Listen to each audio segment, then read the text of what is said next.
ರೈತ್ರೆ, ನಡೆದಾಡುವ ಬಂಗಾರ ಈ ತಳಿಯ ಹಸು. ಹಾಲಷ್ಟೇ ಅಲ್ಲ, ಮೊಸರು, ತುಪ್ಪ, ಕೊನೆಗೆ ಗಂಜಲದಿಂದಲೂ ಕೂಡ ನೀವು ಹಣವನ್ನ ಸಂಪಾದಿಸಬಹುದು. ನೀವು ಹೈನುಗಾರಿಕೆಯನ್ನ ಮಾಡ್ತೀರಿ ಅಂತಂದ್ರೆ ಗಿರ್ ತಳಿಯ ಹಸುಗಳನ್ನ ಆಯ್ಕೆ ಮಾಡ್ಕೊಳ್ಬಹುದು. ಗುಜರಾತ್ನ ಗಿರ್ ಅರಣ್ಯ ಪ್ರದೇಶ ಈ ಒಂದು ಹಸುಗಳ ನೆಲೆ. ಅದಕ್ಕಾಗಿನೇ ಈ ತಳಿಯ ಹಸುಗಳಿಗೆ ಗಿರ್ ಅಂತ ಕರೀತಾರೆ.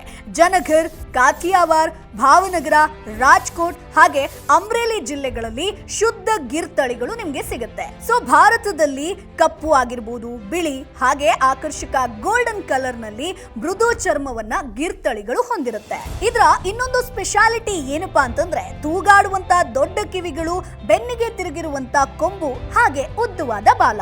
ಇತ್ತೀಚಿನ ದಿನಗಳಲ್ಲಿ ದೇಸಿ ಹಸುವಿನ ಹಾಲಿಗೆ ಬೇಡಿಕೆ ಅಂತೂ ಏರಿಕೆ ಆಗ್ತಾನೆ ಇದೆ.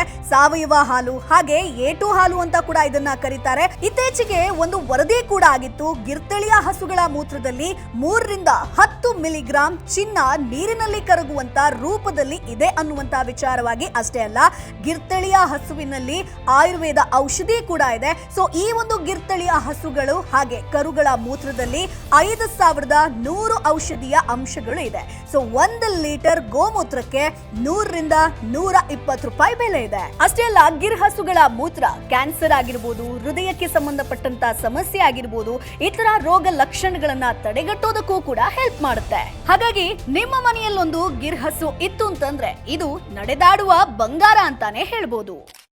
Boss Vala, B the boss.